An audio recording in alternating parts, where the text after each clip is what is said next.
Asibasabi Siyabahu. Let the DJ play that song before the haka ended. What a jaika. Well, the Springboks bomb squad once again proved too much for the All Blacks to handle. And over in La Plata, the Wallabies go arriba de raza, la cunde la bamba. Get it? Well, they won. Molweni, and welcome to Rugby Heads, powered by the Pig Athletic Club. My name is Sione, and joining me is our resident Kiwi, Alfonso Horomia, and our overstaying permanent resident Aussie Fijian, Nemani Nandolo. Welcome, boys. Welcome, boys. How's it? Boys, what did we get to on the weekend? Fonz, I saw you out at the State High Old Boys Day. Yeah, went out there at Thurston Road, and the boys got up, and that was good. It was good to go out there. The team of 1974 rocked up, so 50-year reunion for those boys. There's 13 players rocked up from all over the shop, so it was good to see that. And big game this week against Nudgee, both undefeated, and it's for the title at Nudgee. So if you want to watch some first team rugby, I'd suggest you go out to Nudgee this weekend. It'd be a massive crowd. So nice. Names, what'd you get up to, mate? Any rugby or? Yeah, no, rugby died down for the year here in Melbourne. So I went and cut some lawn. Oh, nice. On Saturday. So I did some lawns and then just got ready for the rugby. And I watched the Shoot Shield. I'm sure we'll dive into it later on. And I watched the Hospital Cup as well, which I'm sure we'll dive into that as well. But were you cutting lawn Saturday morning or Saturday night, mate? I was just trying to mate, sure. mate. Well, it's, day, night, tomato, mate. All right, quickly to run down to today's show. We start off with our top performers of the week, our opportunity to give flowers to the players who stood out for us over the weekend's play. Then we go around the grounds, preview all the action from the Rugby Championship and the Pacific Nations Cup, as well as we select our team of the week from the Rugby Championship, and then we debrief the two main finals here in the Clubland finals, the two main club competitions in New South Wales and Queensland. Then we go into viewers' questions and finish off with our tips of the week. Now, Fonz, you want to kick us off with your player of the week? Well, I had something different. I had Damon Murphy. Oh no, sorry, mate. We can't bring up the rest of that earlier. Sorry. I had. You better watch yourself, mate. I actually had the first five from South Africa. Sasha. Yeah. I thought he was for a guy to get a biggest test match of the year. You get the keys to the vehicle and man, that daggers when he kicked that kick for touch 5 meters out. I thought, man, we're big trouble here with the big maul. So Sasha, what a game from him, and also the Springboks, which we'll touch into a bit later. Yeah. And Nems, who was your player of the week? It was none of the internationals, none of the finals. It was a old teammate of mine. I call him Arana, but you guys might know him as Aaron Cruden. He used to play for the ABs, but Cruds. You guys call him Cruds, but the ones close to we call him Arana. But anyway, it's Maori for Aaron. I don't know if he's fooling me, but yeah, that's look, Aaron Cruden. Braz, he killed it. It was, I don't know if you guys watched the game, Waikato. Yeah. He led from, it was like going back in time. He did, what cracked me up was when he did it, he got an intercept and then I was like, Braz, he's away here. But then he obviously got caught. And then the second one, he actually scored off it. So he was really instrumental in their win. It was against Auckland. Yeah. Auckland, 0-4. Yeah. 0-4. Bro, too much energy into that Super Rugby. So, but anyway, and then, he just, I thought he was my star of the week, and he just killed it. You've got to watch the highlights. He was all over kicking. His kicking was, great. And then I think it brought him off 10 minutes into the second half. So he did his time. Mine's Aaron Cruden, man. Aranas. I had two. One's a player and one's a non-player. First was same as Fonz, Sasha Feinberg Mkhomazulu.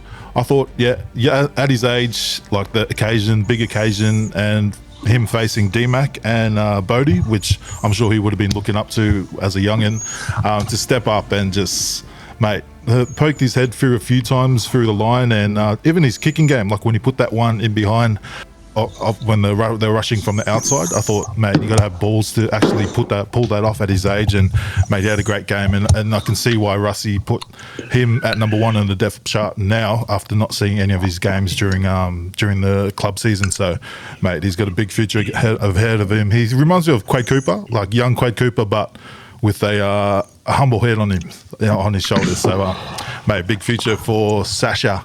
And then my second one was, we'll bring it up later in Around the Grounds, but was the DJ at the grounds in Ellis Park. Mate, I was enjoying his bangers pre-match because I was watching early pre-match, and then mate, I think he dropped his best banger during the haka. So shout out to whoever the DJ was. Mate, love your work, if he still has a job next week. But we start Around the Grounds and we go into the All Blacks versus Springboks game. Boys, I'm sure we were all up late at night watching it.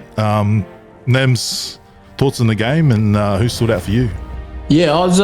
Look, South Africa played really well. I thought they dominated. For me, it was the intensity of that game. Like, when being retired and you look and watch professionals play, you're just like, holy heck! How the heck did you keep up with that sort of stuff? The speed of play and the contact in that first sort of 30 minutes was crazy. Yeah. For me, the guys that stood out for me were just the forwards, the two forward packs. They were just relentless, like anyone from 1 to 8 in both those sides were just relentless in attack and in defense. And it was so good to see. And look, South Africa, remember I brought that up, obviously there's some calls, bit questionable, but it's rugby. You can never get it right, so there's no point. There's so many arguments and so many, this could have done that, but mate, it is what it is. Refs are humans at the end of the day. Yeah. I'm sure we'll dive into another ref, but yeah, I just think that was a great spectacle. It was an awesome game. Disappointing for Khaleesi. I think he got a broken cheekbone. Again, that wasn't picked up. You know what I mean? Just stuff like that. So, but look, South Africa have a chance now to go win the Freedom Cup. Yeah. I think they haven't won that in a while. And New Zealand will be hurting. Look, I don't know if I just think South Africa might win the second test. And was that really their first squad? Do you know what I mean? Was that their first team that they'd pick? Or, so I don't know. I just think South Africa could go on to ultimately win the championship next week. Yeah. And Fons, I know you said Sasha was a standout, but who else in both teams stood out for you, and your thoughts on the game in general? To be honest, I think all around everyone played well. Both sides, I thought. You could tell just like Nem said, the level of rugby just goes up a notch against these two sides, especially in South Africa. I mean, that Ellis Park, what a ground that place is. But everyone, I know. You looked at Scott Barrett after the game, and he was hurting, wasn't he? He was quite, because that game I thought that got away from them. But I do think, look, a lot of people have been talking about that first try from the Springboks. I honestly think that wasn't what decided the game at all. I thought it was a knock on, but I didn't think that was the point that changed the game. What changed the game, it was just a bit of game management with 15 to go, and the All Black bench didn't get the punch that it needed. There was 3 guys who I thought, I wouldn't have subbed at all, which was Cody Taylor, TJ Perenara, and Blackadder. I think when they went off, they lost a bit of punch and also a bit of direction around there in that last 15 minutes. I think that was the crucial part of that game. You're up by 10 points. You can't be blaming the ref for the first try. That there was just a little bit of game management. But like Nem said, that I thought everyone played well, both sides. I thought the 14-5 penalty count come back and haunt them in the end with the All Blacks. There's a couple of penalty kicks that went to the corner, and you knew what was coming. It was a maul, And I actually thought that a couple of subs there at the end didn't make any sense. I actually would have pulled off a back and put a forward back on. because you knew it was going to come to a more right at the end. And once, obviously, yellow card with 13 to go, it was a tough order to obviously scrape that back, because the South African forwards would just muscle up.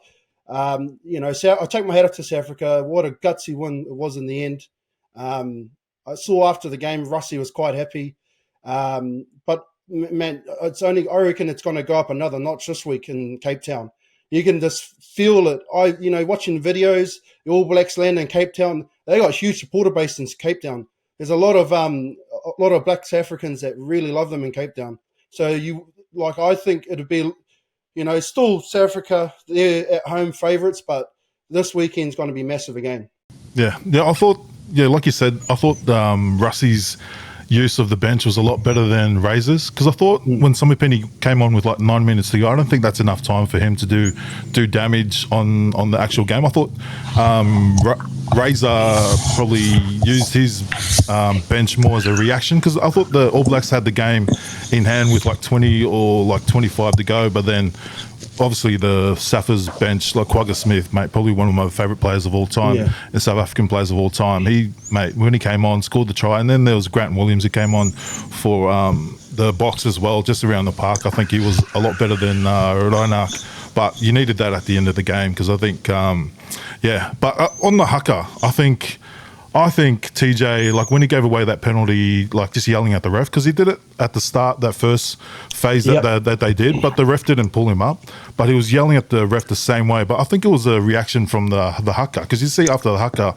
he was talking to himself, I think he was a little bit pissed off at the way the crowd was and then the DJ playing while they were still doing the haka. And because you don't really see TJ talking to the ref like that, like he was yelling at the ref like real disrespectful, and you don't blame the ref for pulling him up the second time he did it, but that when he first did it, I thought, okay, he's a little bit pissed off here. But then when he did it the second time, obviously he pulled his head in after that. But I think that actually, I don't know if it was a plan or not, but the way that the crowd were singing some Spanish ole ole during the haka, and then when the DJ started playing their song just before the end of the haka, I think it really got to TJ. But obviously he did pull his head in after the first 15 or so. But that was after they scored that first try, and then they had Afalele in the bin, and they could have gone. They were attacking the line again, so that kind of changed that momentum. But mate, credit to South Africa, mate, to come back in that second half. It's outstanding. It's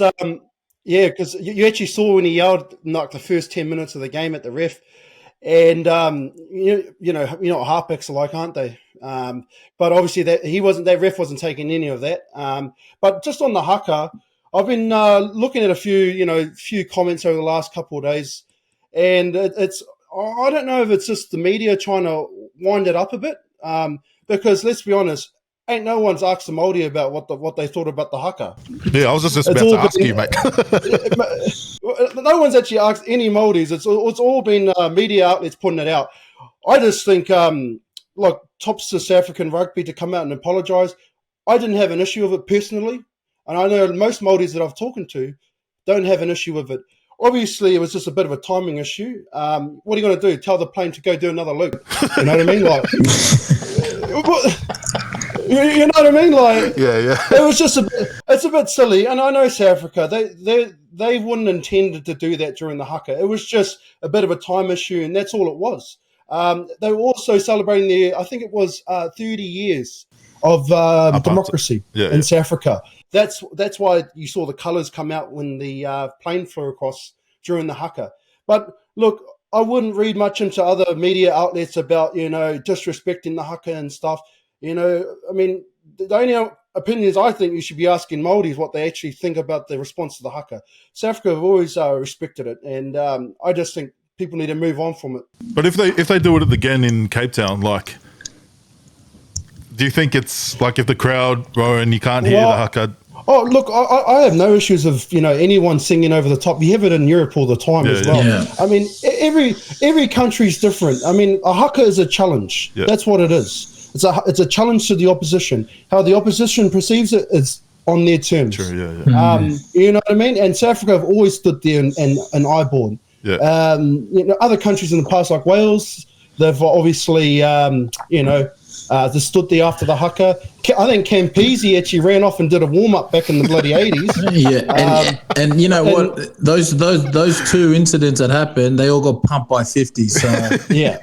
You know. So, I mean, the other thing too, I would only say was, I know at the start of the haka, they were sort of paying a little bit of respect to the Māori king, Kingi Tuheitia, who passed away last week. So that was the other thing, but I wouldn't read too much into it. I don't think they'll do the plane in Cape Town. It's more of an Ellis Park thing, the 95 World Cup. So I wouldn't read much into it. I know South Africa didn't mean it. Let's not look into this too much. But I did see a couple of comments from SA Rugby magazine saying ban the haka. I thought, geez, I think that's a bit too far. But they were like the breakdown of New Zealand or Raw Rugby of Australia. A bit negative there. So, but no, I got no issues. It was just harmless. That's all it was. All funny games. But I thought the Rassie would have chosen his squad now before we were recording. But for both teams, would you change any? Obviously, Sear's out. But do you see? We'll go on the New Zealand side. Would you make any changes to the squad, or how you would use the subs? Nems? No, I wouldn't change it. I think it's a good. Maybe look at who is Talia? Is he in the squad? Talia, he came off the bench. Yeah, he was off the bench. Yeah, I'd probably look at him to start. I just think he's like slippery. Every time he touches a ball, he breaks contact. You know, like he just breaks tackles. And I think maybe starting him. Getting particularly because he can play like another forward, and we've seen that at Super Rugby level. Yeah. When he gets the ball, he gets involved so much that it helps the Blues forward pack. I think someone like him in the back line would be great. I'd probably start him this week. Yeah, probably all I could. Yeah. The only one I would change is actually on the bench. I don't know how Dalton Papali'i is with his injury. Yeah. I'd be looking to bring him onto the bench for either semi-penny, or they go with 6'2" and max them physically. Yeah. And just have a halfback and a winger or back reserve. That's the only way I'd do it. Maybe have Ratama and maybe like Will Jordan and start Talia. Just have the two on the bench. They can cover. I just think they just didn't get enough punch with Semi Penny. That's what I thought. Yeah.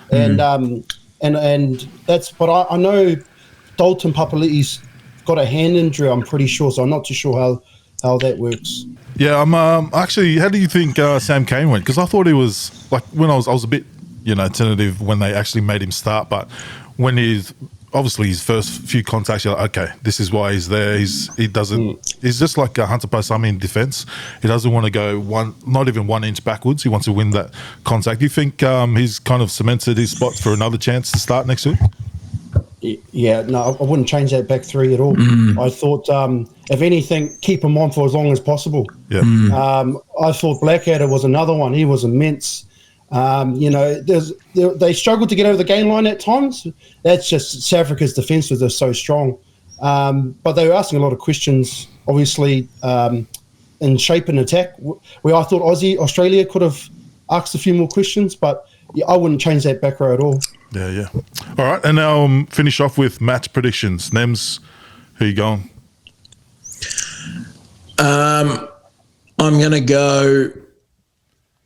You know what? I'm actually going to go New Zealand here. Oof. I just think South Africa twice, like when they played Ireland the second week, like the hype was there, and then the second week Ireland just beat them when they weren't expected to lose. Yeah. I just feel, again, with this one, look, I think they'll still be up for it, but New Zealand, they rarely lose 2 games in a row. Yeah, right. That's true. Yeah. So it's kind of like an Eden Park thing where they don't lose at Eden Park. Fon, do you know the last time they've lost 2 in a row? It was Ireland 2 years ago. They lost the Test series. Two times? Game 2 and 3 they lost at home. And then they lost. Last time they lost back to back. And then they lost in South Africa, and then that's when the heat was on. Who was the coach back then? It was Ian Foster. Yeah, and then that next game, they needed to win that next game in South Africa or wherever it was, and that's when all the boys kind of came together and they got it done. So, Yeah, well, there you go. So I just think this is another thing. Like this will be a defining. This will define their season. I think this year under Razor. It was different. Argentina. We all kind of knew. Look, Argentina played well when they played them, and then the second week we all knew what was going to happen, and it happened, right?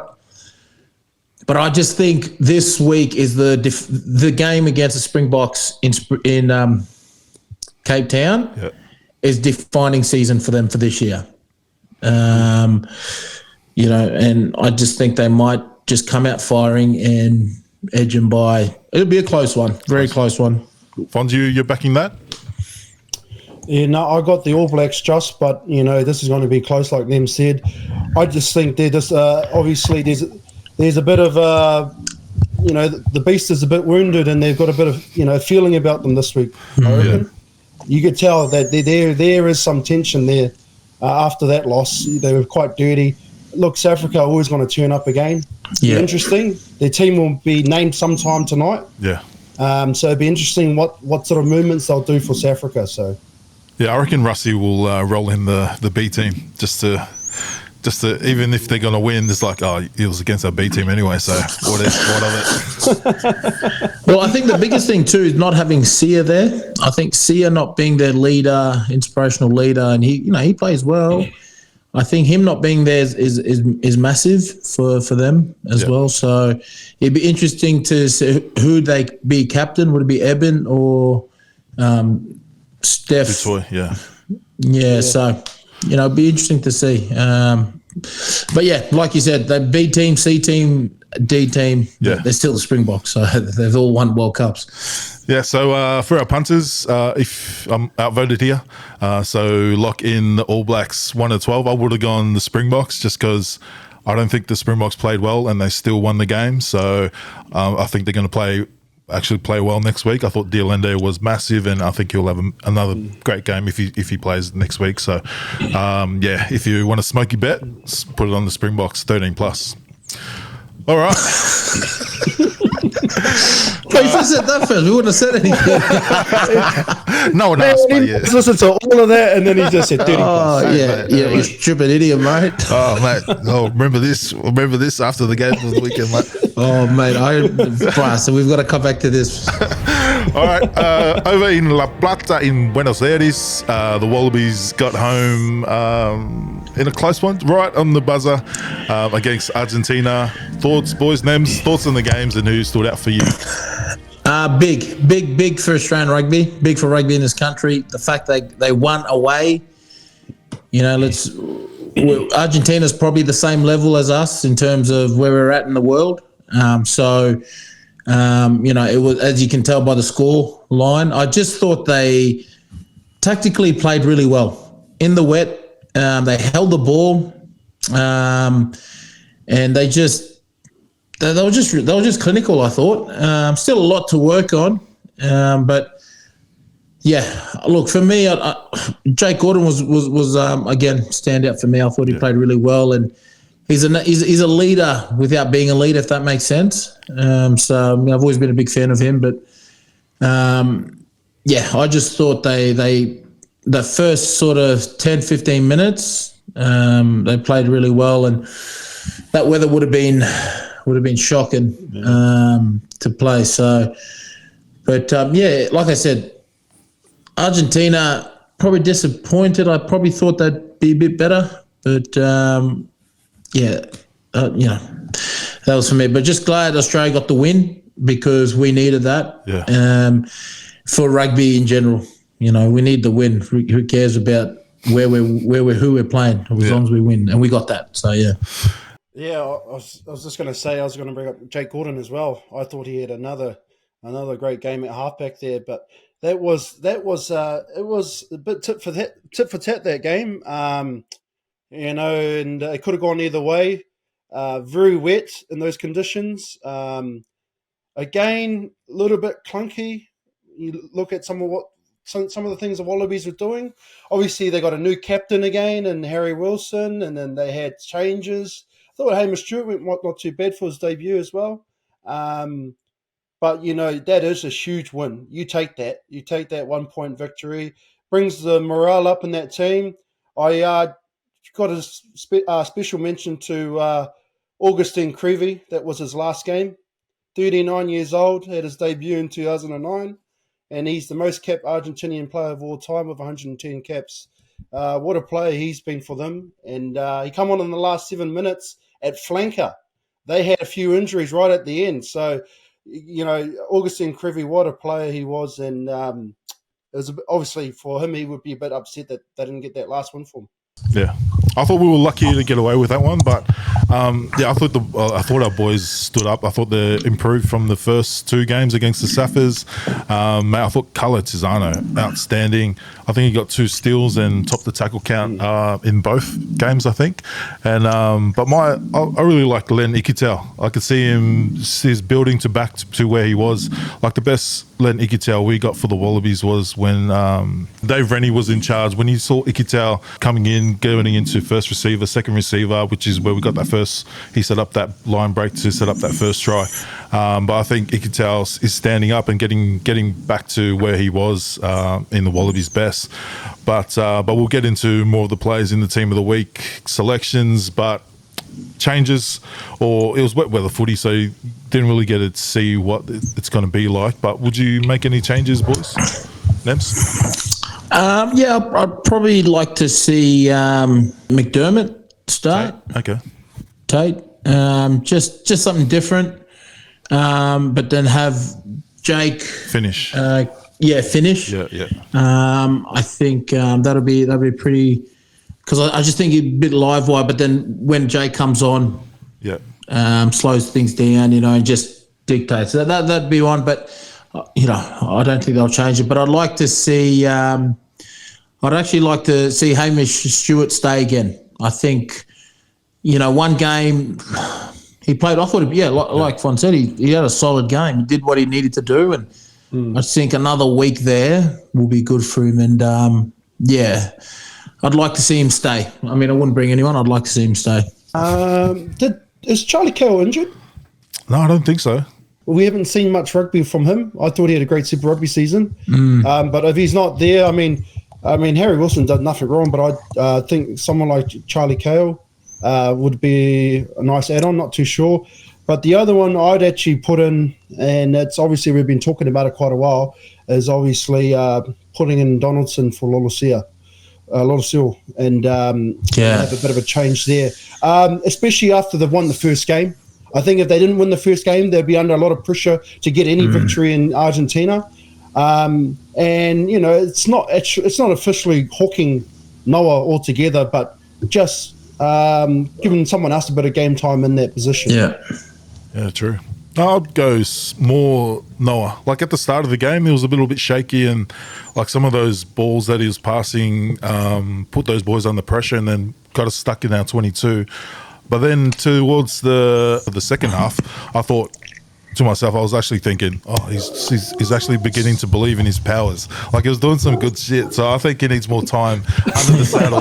He needs more time to get that confidence. He was doing like all the behind the second man plays was working more than in the first half. I thought we were just one out barging, and it was a little bit only one-sided, but I thought he's getting his powers towards the second half. So, mate, give him more time.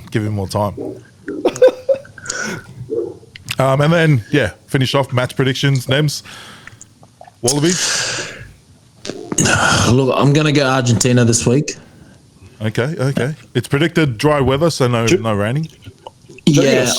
I just think, look, I said Argentina last week, they lost. But, I just think it's prove me wrong. Please prove me wrong and win. Please do that.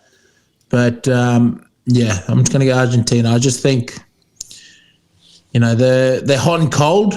Yeah. And like you said, dry weather, we know what they can do, but we also know what Australia can do. I just think if it's dry pitch, they're going to play, and I'm just going to go with them at home.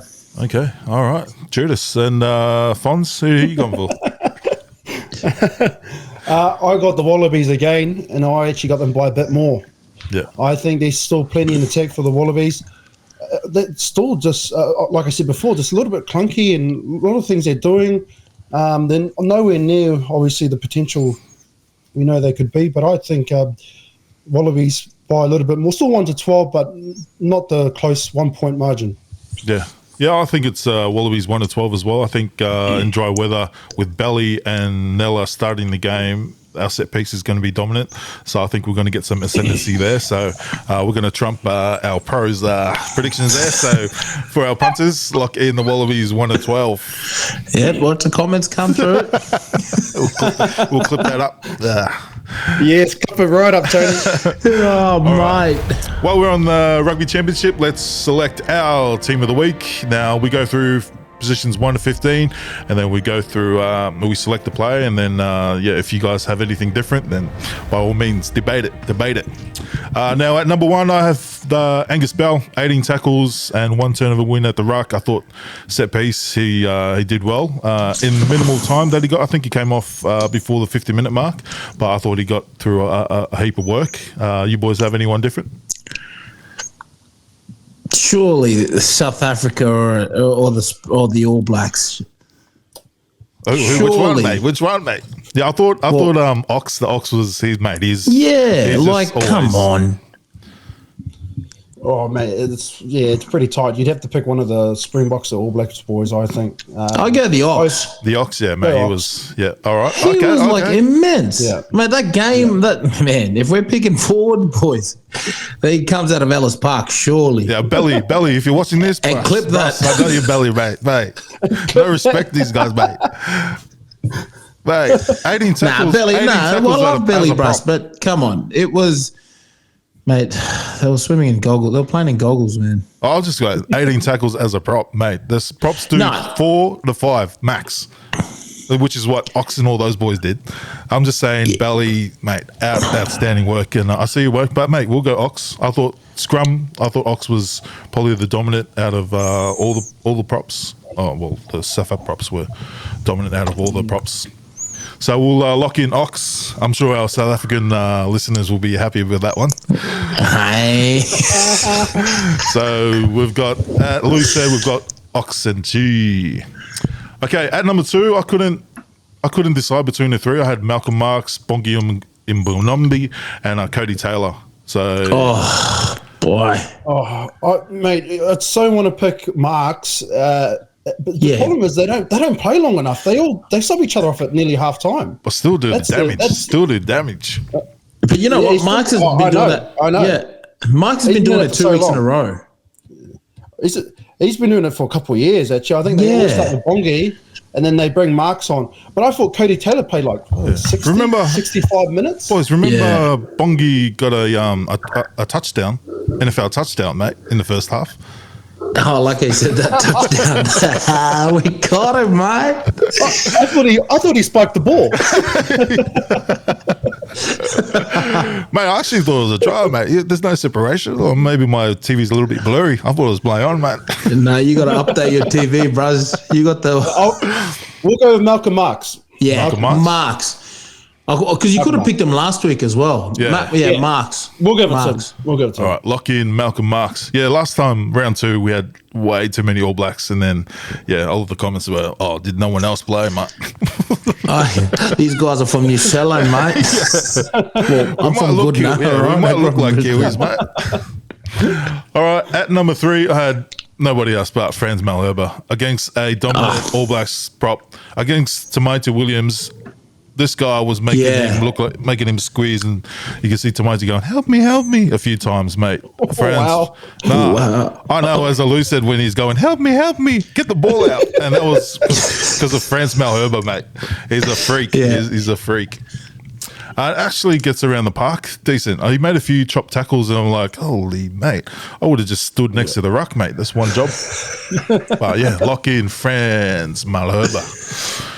Okay, at the locks, I would say the 2 that I had, I was really impressed with, I never seen much of him, but Ruan Nokia. And then I looked at the stats, 10 line-out wins in a game. You rarely get 5, I think it's average in domestic and international, and to get 10. And he also had a bit of time in the blood bin. because he had a bit of claret. Because around the park, mate, he's in just like all the staffers, mate. Universal soldiers just bash into anything. So I had Ruan Nokia and Lukan Salkai Lotto. I know he dropped the ball on that first set, but then after that, there was like no errors. Literally, there was no errors, no missed tackles too. So I thought they took him off a little bit too early, but I had Lukan Salkai Lotto. You boys have anyone different? No. I had Tupavai. Tupavai. I thought that was his best game he's ever played in the All Black shirt. I was a bit iffy on him, but that game I actually thought he was quite immense, and he gets around the paddock, and I thought by far his best game. So I had him instead of Salkaloto. All right. Oh, Judas. Okay, we'll put it on to Nems out of Tupavai or Lukan. Nah, I'm going to go Lukan. I thought he played well. So, we'll lock in Lukan. So we've locked in Lukan. If you're watching this and you got other picks, make sure you put down in the comments. Nah, because he watches this. I got you, bro. I got you, bro. Nah, mate, he's the man. Nah, but he's the man. Size 15 with the same size. All right, at 6, I had big Bobby Valentini. I think he was crazy. Like, mate, he just got one standard. He always turns up. He's always consistent. You boys have anyone? Because I know Blackadder played well as well, but I thought Bobby, that try was we needed that try as well at that time too. Yeah, I think like when he plays, he lifts the whole team, like Australia. Yeah. I mean, I'm not saying Blackadder doesn't, but just I think without him in the forward, without Valentini in the forward pack, you know it's going to be a tough game up front. So, yeah, you'd have to go him at 6. Yeah, Bobby V is by far at the moment the Wallabies' best player. He's the only one consistently getting over that game line. Him for sure. His back must be sore, eh? Nah, from the scrums and the rucks. Yeah, that's right. And running and carrying the team. All right, at 7, you guys probably bash me on this one, but I had Carlo Tizzano. I thought he was outstanding. Oh, sì. Yes, in Italian. Yeah. Bellissimo, sorry. What?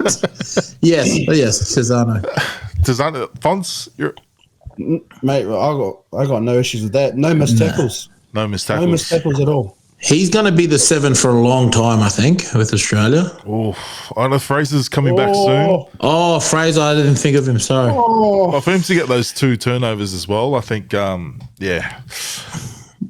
putting on some heat on Fraser. So, I didn't think you guys were going to agree with me, but we'll look at Carlo Tizzano.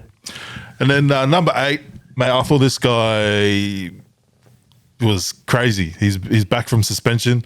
I think he's from Leicester as well.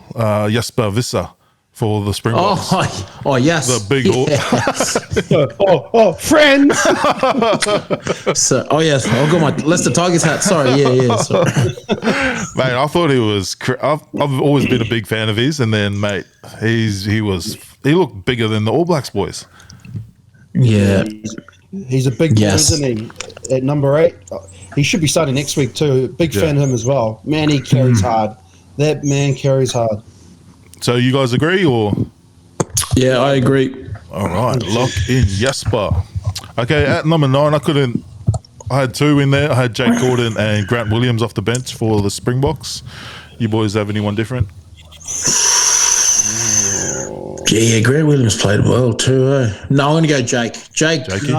I think, Jake Gordon. I think Jake Gordon. Yeah. I think... mate, he's been done. So lock in Jake Gordon. Thank God he didn't run away to France like he was trying to.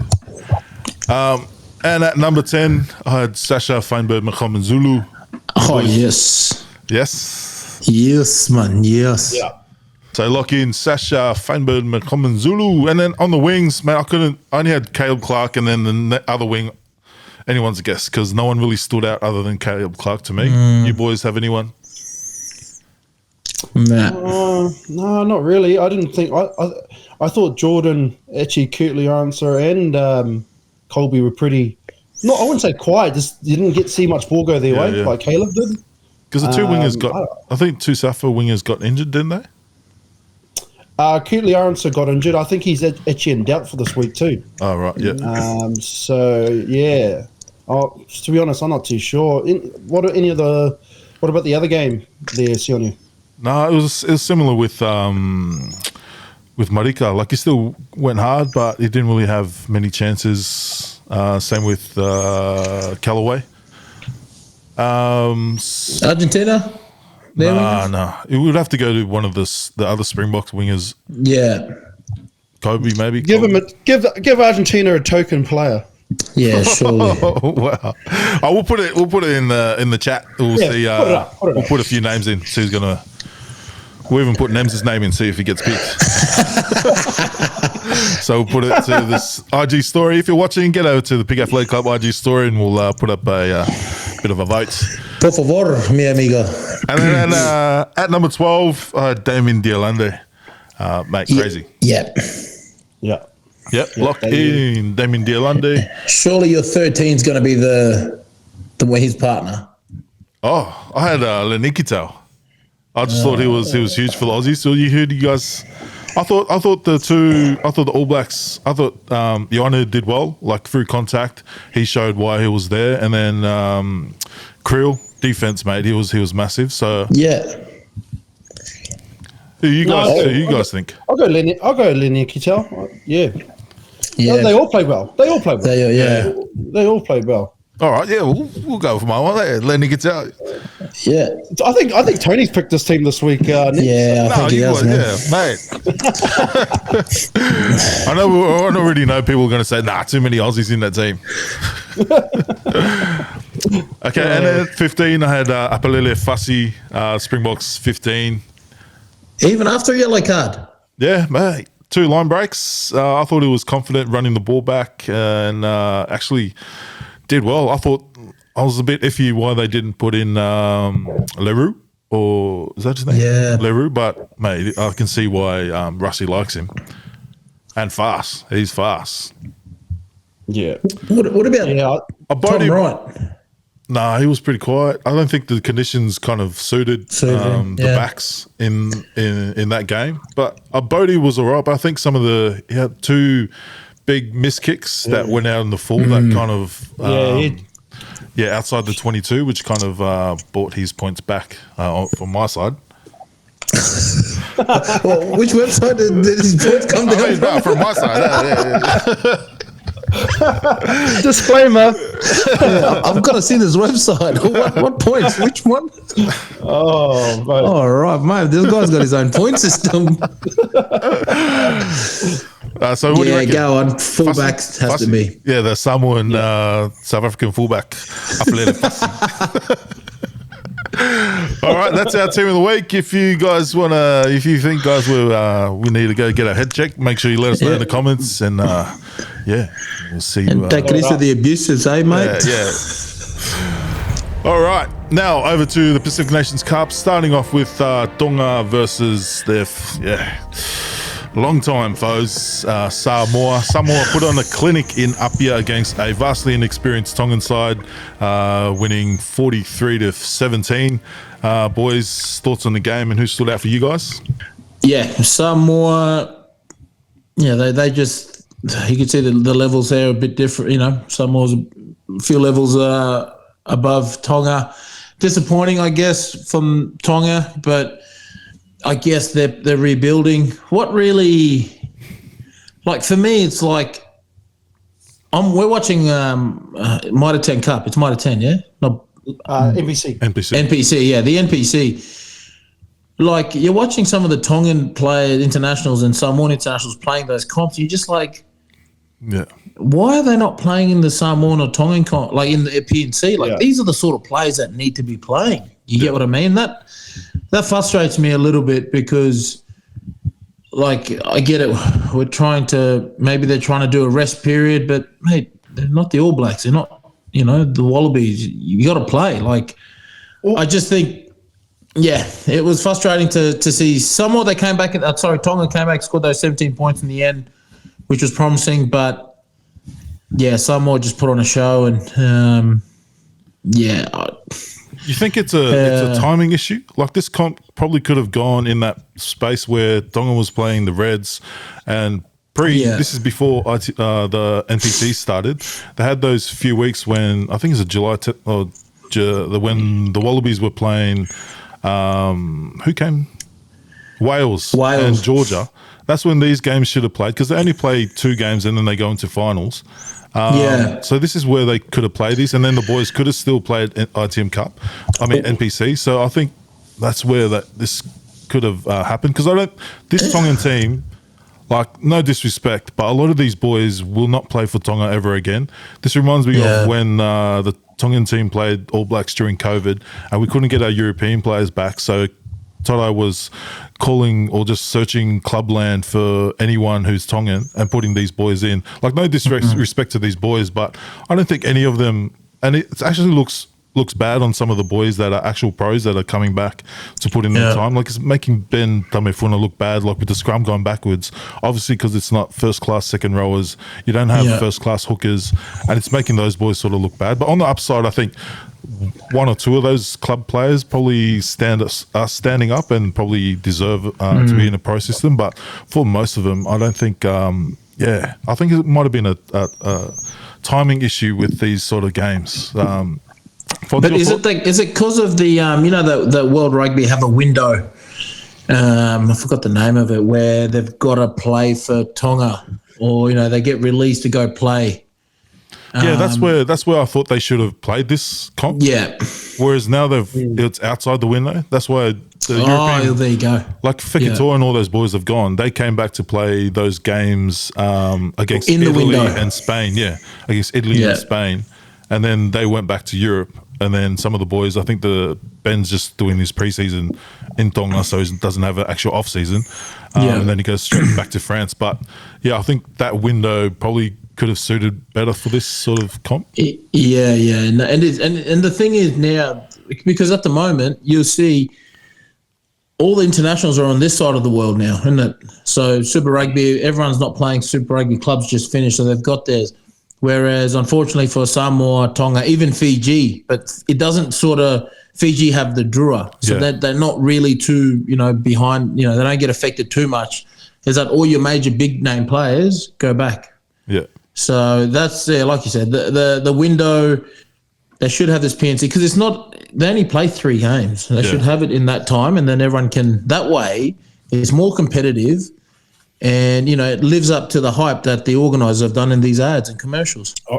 I just think as a whole, I think we might have touched base on this, but World Rugby need to do something in regards to restructuring all the competitions, because it seems like there's always some conflict of interest between, obviously, club competitions, when they can play internationals, when they can't, Europe being in a different time of the year from, say, the Southern Hemisphere.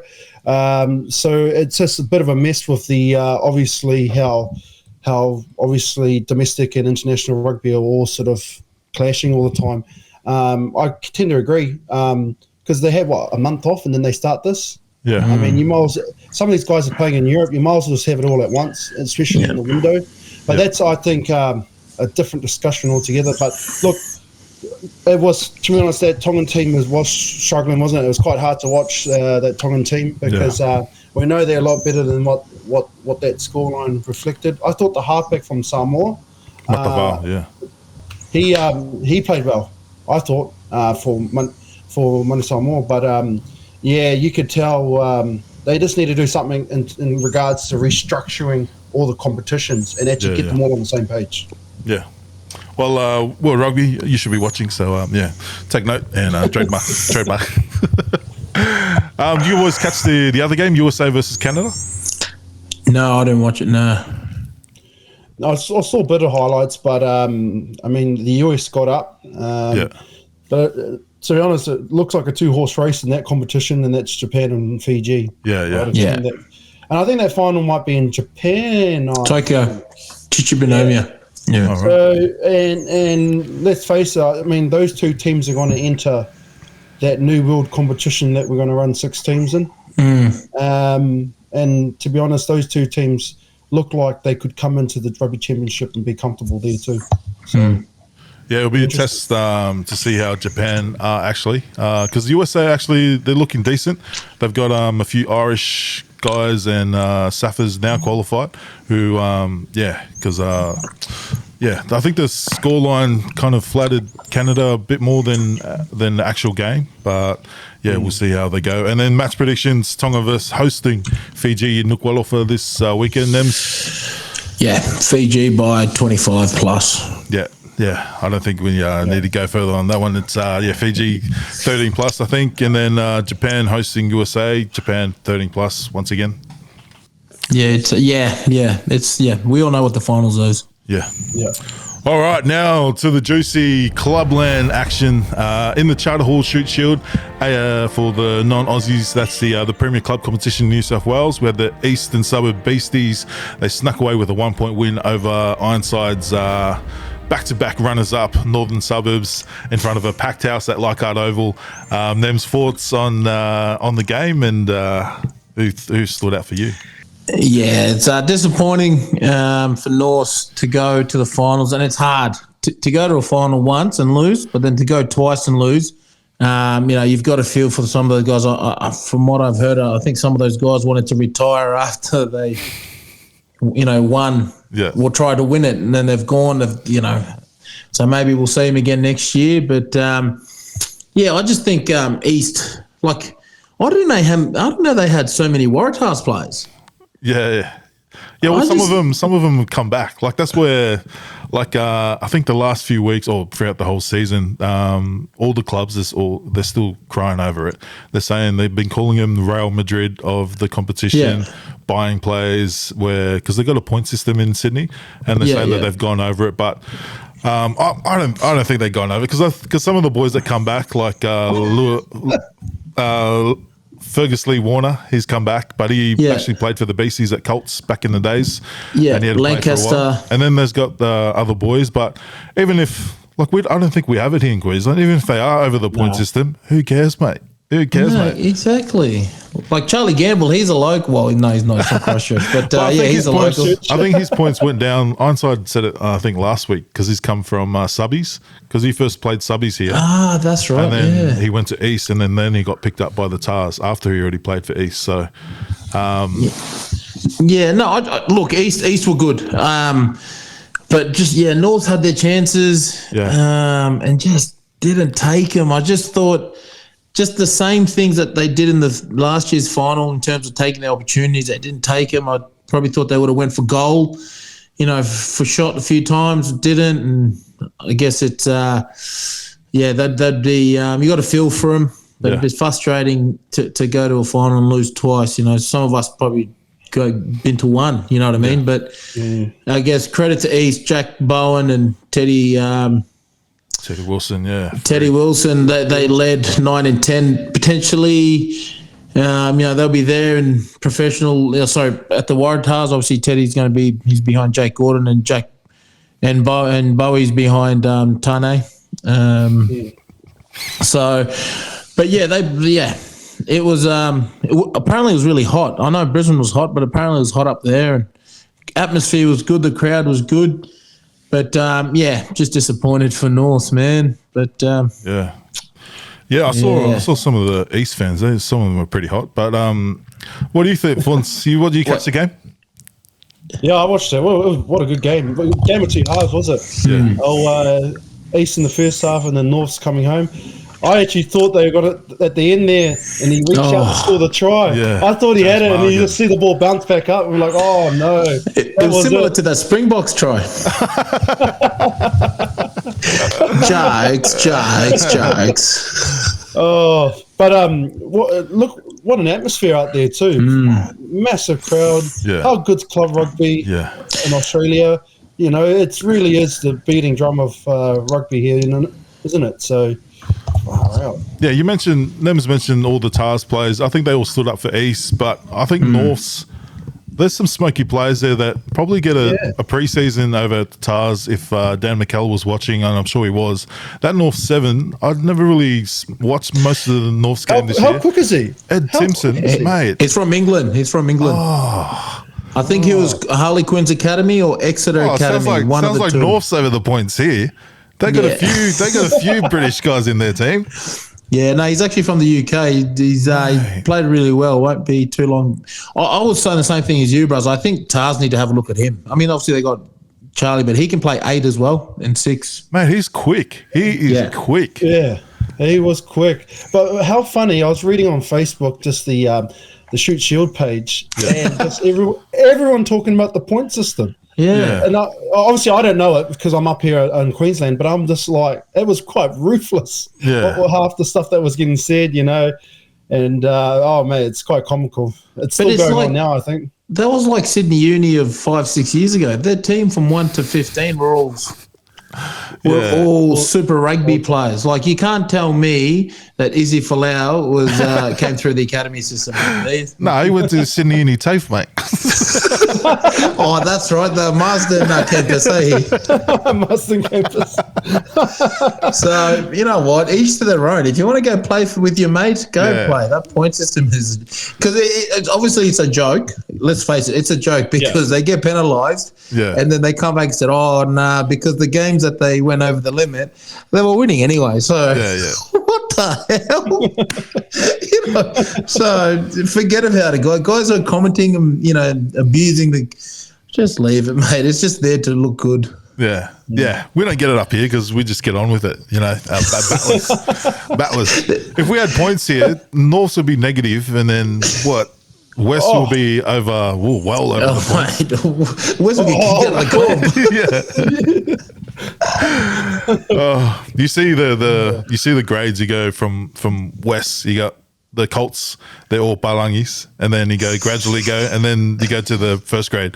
They're all bloody urban. Some people may say they look like me and Nebs. All right. Anyone else? I thought I wanted to shout out the North 13, Henry O'Donnell. He was at the Force this year, and then now he's back at the Tars. He was in the Tars Academy before, but, mate, he is crazy. He brought him back into the game. I'm calling it. He's going to play for the Wallabies one day. Ooh. I was at the Tars my last year. He was there before he went to the Fours. Yeah. And, just looking at, when you see some players and you're just like, like you just with Jorgo, who's got that thing where he can he's getting better as the years go on. And I've said this. Remember the name Donaldson will play 13 for the Wallabies one day. All right. If you remember that name, then remember his actual name, Henry O'Donnell. Not Donaldson. Henry O'Donnell. Jeez, how do I get that one? We'll clip that up as well. Clip that up. Clip that right up, Tony. Clip that right up. Oh, no. All right. O'Donnell. Got him. Now we've got the second best clubland competition out of the way. We go to the number one clubland competition in the country. We go to the Store Local Hospital Cup, aka the premier competition in Queensland. We had Brothers. They stole the win at the death with a penalty in the last minute to win by 2. Brothers had Wallabies James O'Connor and at number 10, and then West also had some Wallabies in Sugas Vunivalu and Henry Spate off the bench. Nem's thoughts? Did you catch the game as well? Yeah, I actually watched it. Father's Day. Yeah. Mate, how do you go to the finals? I'll probably get abused for this. How do you go to the finals with that stacked of... There's probably about $1 million in player wages, in professionalism in that team, West, and you've lost. Jesus. Oh, you the accountant at the Rebels there, mate. No, I'm just saying. Mate, where's that 22 million gone, mate? Where's that 22 million gone? No, but I'm just saying, mate, West was stacked. Yeah. Come on. They were stacked to the shit house. And they, Brothers had James O'Connor. And some up-and-coming Colts players who were, I never heard who of. were gun. We'll cut the cart right, holy. And, to lose that game, West were dangerous. West from 1 to 15, they were just, they're forward, they're all professionals. Most of them professionals, right? Yeah. Yeah. Well, they were with the Rebels. Wallabies. They were Wallabies in that team. And it was. I kind of thought that they came out firing. Yeah. And then, I just think Brothers were just too good in the end. And, I thought the 2 yellow cards didn't affect them too bad, I think. But, yeah, I'm just pretty disappointed. I just thought West, with a team like that, should be winning. You should be winning. Yeah. Yeah, I thought West beat themselves because I know the boy. We'll get into it after. I know they were complaining about the ref, and a lot of people watching were complaining about the ref. But some of those calls, if you're going to put down you losing the game to forward pass, or you think is something like all those little calls, if you're going to put it down to that, then I don't think you should have been even in the discussion to be winning the game. But I thought that it was more of an attitude thing, like. Backstory, I am from West. I used to be the club captain. But watching the last few years, I know that, like in my time, we weren't as successful as the team now.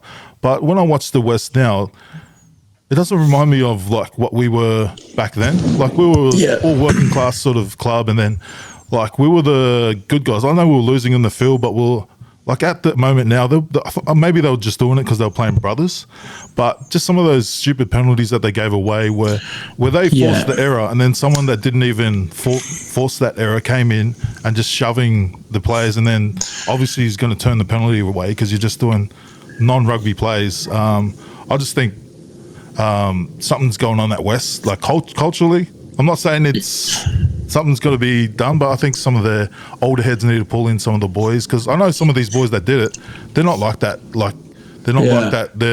But I think maybe it was just the occasion. But I think West shot themselves in the foot once again. I thought they did it again last year. They shot themselves in the foot, and But we'll get into the ref later. Fonzie, your thoughts on the game? Mate. Everyone's talking about the ref, but another close game. 2 years now. Yeah. 2 years in a row, 1 and 2 points margin. So, West will be obviously dirty. Mate, it's pretty much the Rebels versus the Reds. Pretty much. Reds I think Colts, half the players on that field are Super Rugby players. So how good's Ballymore? How good's the footy out there? Yeah. There'll be some sore heads on Mad Monday. They'll be just coming right now. So, but everyone talking about Damon Murphy, I'm not too sure about that. So I just want to say something, like on what Tiana said. Just that those coach killer moments when that 9 pushed that guy in the face. Like, mate, like that's when the older guys need to step in and be like, "What are you doing? Yeah, you're not going to win a finals footy like that." And there was another one where there was by the sideline. It was at the hooker. Yeah. It was off the kickoff. Old mate from his team tackled him, and Brothers knocked it on. Then old mate just came in and shoved him in the face for no, and then it was the penalty turned, and then they got a penalty against him instead of getting the scrum. Like I saw that, but I saw a little bit of that the week before when they were on the field and they were sort of every time Uni would make a mistake, they were sort of like waving goodbye at them. And for me, I hate that. Yeah, like, I hate it as well. I mean, you'd never see it at the professional level. Like you just don't, because guys, it's just different up there. You just don't do that. But when you have people doing like that, for me, it shows the attitude of, a bit of arrogance, I guess. So when I saw that the week before, I was just like, and then I saw Brothers, and you could see a little bit of that in that game. Yeah. And regardless of whoever was reffing, anyone would, that's a coach killer for one, and those senior players need to step up and be like, that's where there and then they need to nip it in the butt. And like you said, Tiana, they were their own worst enemy, and they didn't deserve to win. And I'll probably get thing for that, but Brothers were literally, they were clinical. Yeah. There was nothing, and there was nothing spectacular about them. They didn't do any razzle dazzle stuff. They just played the game. Whereas West was just disappointing because they had so many big names, and you'd expect West to be a bit more punctual than. Yeah, that's what, off the back of that as well. It's just a shame because those boys that I'm not going to name them out, but the boys that that did those sort of things. That's unlike their character. Like, Right. if you meet them, that's unlike their character. It might have been just them in that occasion, I think. And like you said, the older heads need to pull them in, and because those boys were with the Rebels, or some of them with the Rebels, and they don't have a contract at the moment. Whereas if I was a Super Rugby coach watching that, I'll be like, okay, I'm not going to, because those are those, like you said, coach killers, and it's like you're putting your own future at risk by doing stupid things like that. Like, I'd call them rugby league players, like Latrell Mitchell, like all those little stupid plays that you don't need to do in rugby, mate. Just play the game, mate. But I thought Will Cartwright, he got the interception, the little headgear. I believe they said he might be in the sevens, Aussie sevens, looking at him. But he's like rapid. I think he's only 18, 19. So I thought he was a standout. I never really watched much of the comp this year, but I thought he was great for them. Little punt-sized wingers. That's the hot stuff at the moment. All those little Cheston Colbys coming out. Yeah. Well, thank God I've retired. Yeah. All right. And then last question. This is a question from the questions. Oh, yeah. I'll put it into this part because it's on topic. Thoughts on the referee with 150 Prem grade caps for a club, reffing said club in a grand final. Fonzie, kick us off, mate. Who put that in there? By the way, this was actually more than one person who said. Oh, similar, really? Who said similar. The other ones weren't as good in English, so it chose the one that the Palangi wrote in. They were Jeep supporters, but anyway. Do you guys actually think it was a bit one-sided? Well, you'd think you said that before the game, not after the game. Yeah. A bit of context for some of the guys that overseas. There was a ref reffing the grand final. He'd played for Brothers a long time. I played against him back in the days. He professional ref. He was probably the best ref at the moment in Queensland, and he got given the game. Nick Berry, yeah. Where was Nick Berry? But he was reffing the game, and obviously the team that he used to play for won by 1 point, I believe, 2 points. Do you think it should have been someone else? Yes, I think. Look, I know Damon, and I know a few of the Murphy boys, but I just think you've got to just I thought he reffed really well. To be fair, I thought he reffed really well. He didn't see, there was no one-sided. That was the standard of the level of refereeing that I actually miss. Playing down here. But I just think as a punter and as someone who goes to watch rugby, just to save these sort of conversations, just put someone else in. I just think it's got nothing to do with his refereeing. I just think if there's a connection with the club, just don't do it. And you see it at the international level. You're not going to have, when Australia play New Zealand, you're not going to have an Australian ref. Yeah, they bring someone on from the UK. I just think just to save confusion and a lot of this stuff, but because they had the similar thing down here in Melbourne in the grand final. So Powerhouse played, Footscray, same thing. The referees, he's from Powerhouse, heavily involved, or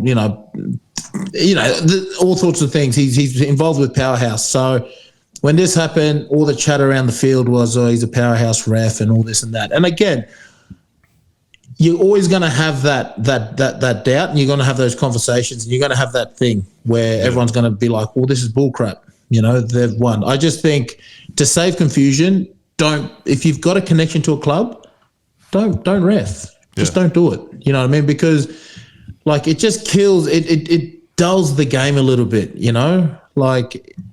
if West won, we wouldn't be having this conversation, right? But because Brothers won, we're having this conversation. Because Powerhouse won, everyone in Victoria that plays rugby down here is talking about that ref. The refs aren't bad people, they're good people, but I guess, I think that goes back on the rugby unions and not so much the refs. They're the ones that are actually delegating who's reffing these games. But again, I'm not too sure if West brought it up before the match. I'm not too sure, but if it's going to be an issue, bring it up before the match. There's nothing worse than after the match because it just makes you look worse. Same thing with the All Black knock on there. I mean, there's no point moaning about it afterwards. So if the All Blacks would have won, no one would be talking about it. Same thing. So, you know, great teams will just get past that and just play. I thought Damon made bad calls on both sides, but obviously everyone's head's going to be every time he puts a call, one of those 50-50 goes, oh, he did it because of brothers, and every time during the game he goes, he did it because he used to play for brothers. But I thought he actually reffed well. So maybe he should have swapped with old mate that did the shoot shield just for that game. Because the guy that did Angus, that would have been good. Carter. Mate, he's good too. He's always yapping, so which is good because you know the thing with Angus, one thing I love about Angus, he actually educates a player. Like he'll tell you why he did wrong, and he does it at super level as well. And it's good to see him not change that when he came down to shoot shield level. Because the players got a lot out of it. It'd be good if he could do that. Some of the fans in the grandstand too. Oh, you mean Gussie? Oh, you talking about Gussie? Yeah, Gus. Nah, I'm not close like that with him. Gus the Bus. All right, and then we got viewers' questions. All right. Former Wallaby coach Michael Checker appeared on the Raw Rugby podcast and mentioned how Aussie rugby should go it alone and focus on getting their own game sorted here domestically with their own competition. Thoughts on Checker's comments, and what do you think it should look like, Nems? 1,000% behind it. And Checkers, mate, that's so good to read. I agree with it. I think we should have. I mean, we could talk about this for ages, but like you'd have a few teams from Sydney, a few teams from Brisbane, one team from. You still got to have one team from Melbourne. So you're saying scrap all the Super Rugby franchises and go club rugby? Scrap it, and then have like France, like the top 14, and then you have the relegation promotion. Yeah. Like you could still have your shoot shield and your Brisbane comp, right? But that'll just come under, like in the NRL, how they have their second grade, reserve grades. New South Wales Cup.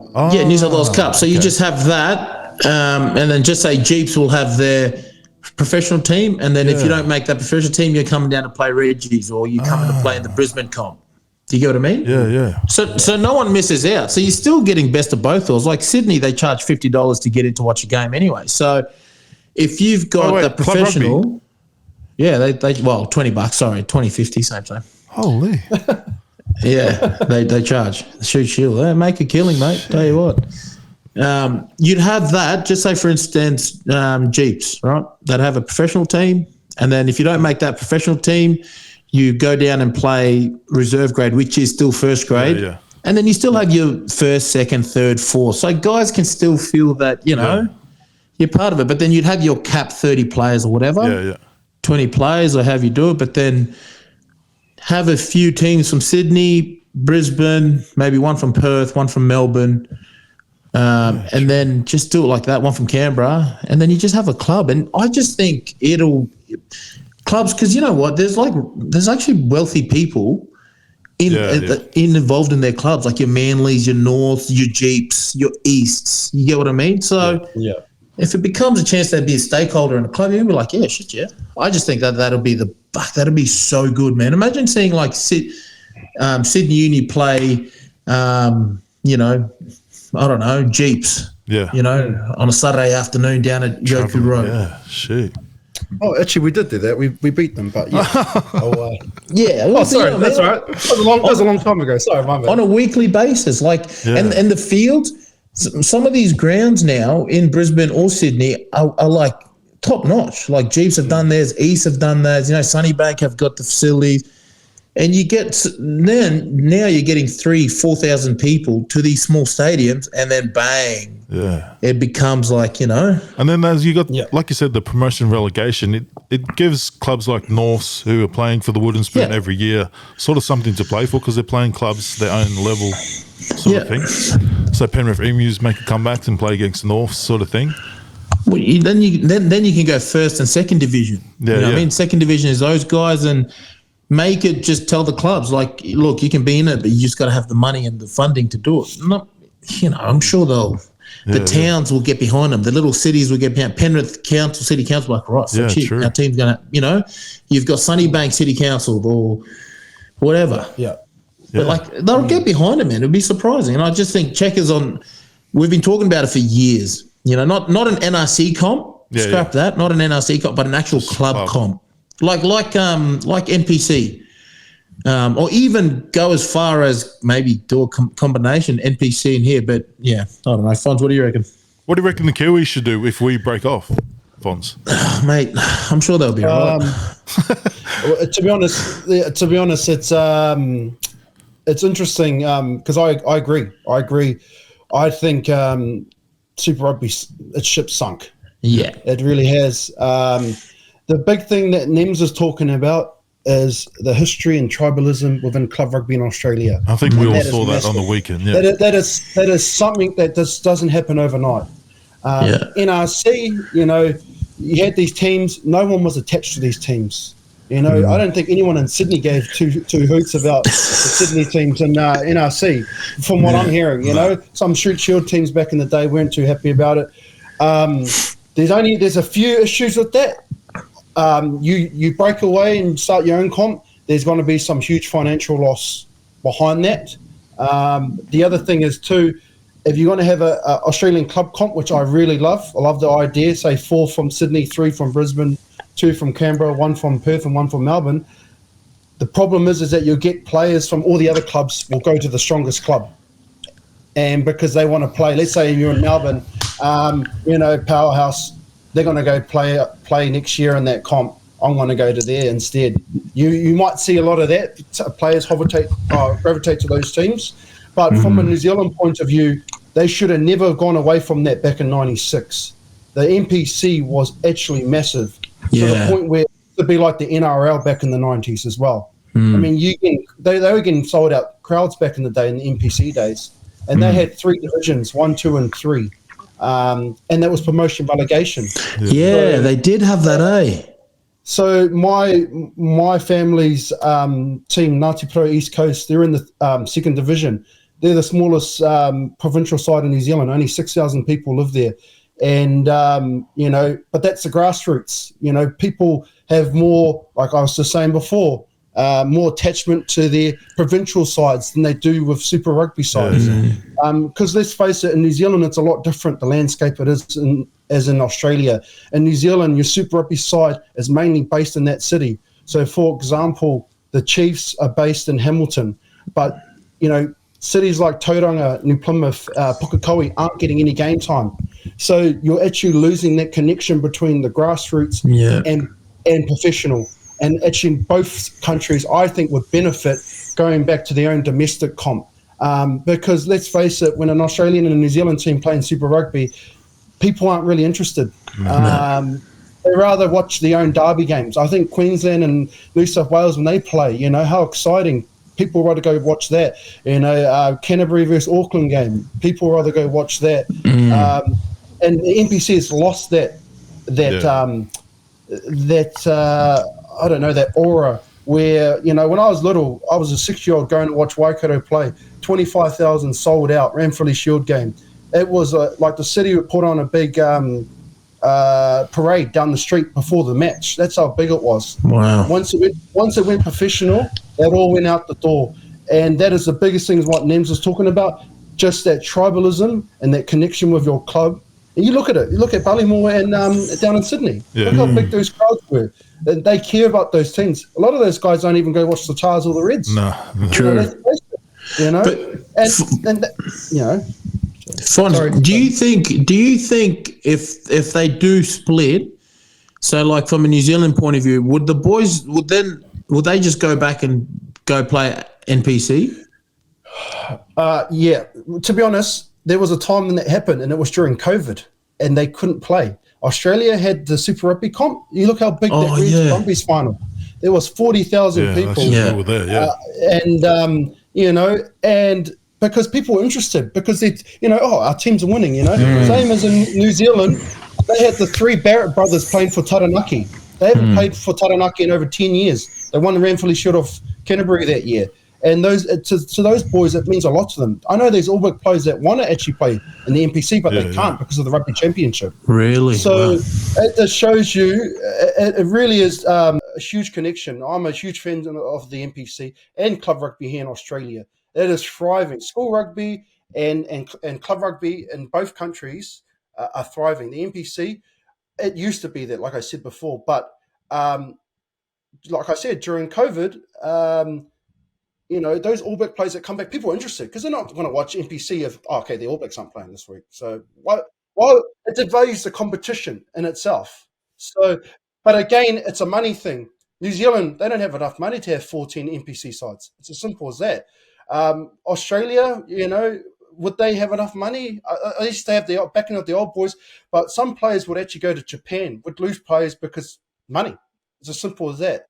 It goes back to money. So it's a hard line. And, I'd love for both countries to go their separate ways, but there would be huge consequences in the short term. Yeah, true. Yeah, which is what Checker said. It's going to take some time to actually get through. But mate, imagine that, like what you said, them that sort of competition. It just rings like the French comp. Yeah. Like promotion relegation games are massive for both divisions or whatever divisions it gets. And then, like when you said all the good players are going to gravitate to one club. Oh well, the French do it. Yeah. Like when they get relegated or they get promoted, it's life, players isn't it? move. Yeah. Because it's a professional game. You got to sort of get the best players, and you actually want the best players available playing professional rather than just giving it to a kid who's from your town.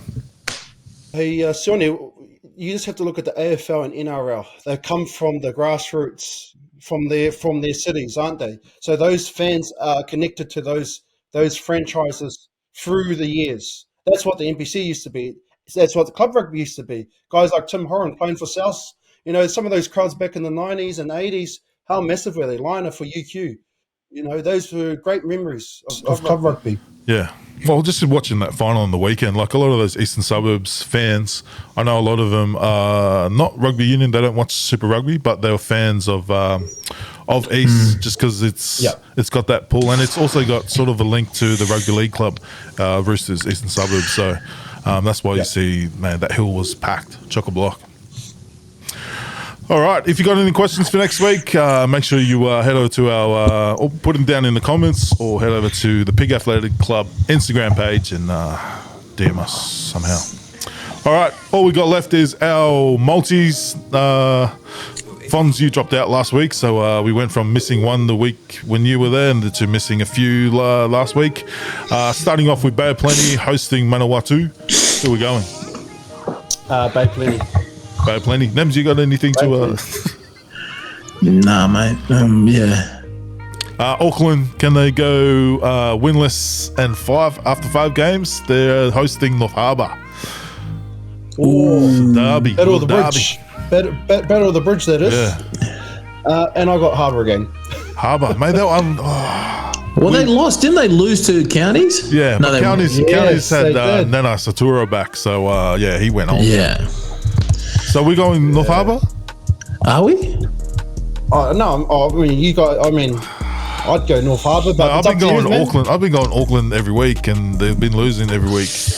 All right, we'll go Auckland on a smoky. You just want Harbour to win. I'm going Harbour, mate. I'm going Harbour. There you go, Harbour. There you go. Harbour, go on. Tana, you're going to have a big one, mate. Login Harbour, Wellington hosting Southland. In Wellington. No one's beating Wellington. Yeah. No, probably there. How good's that song of theirs, that Wally Hoorah? Yeah. I don't know if you've seen it. That was pretty solid. It's a lot better than that also New South Wales Rugby League one. Actually makes sense.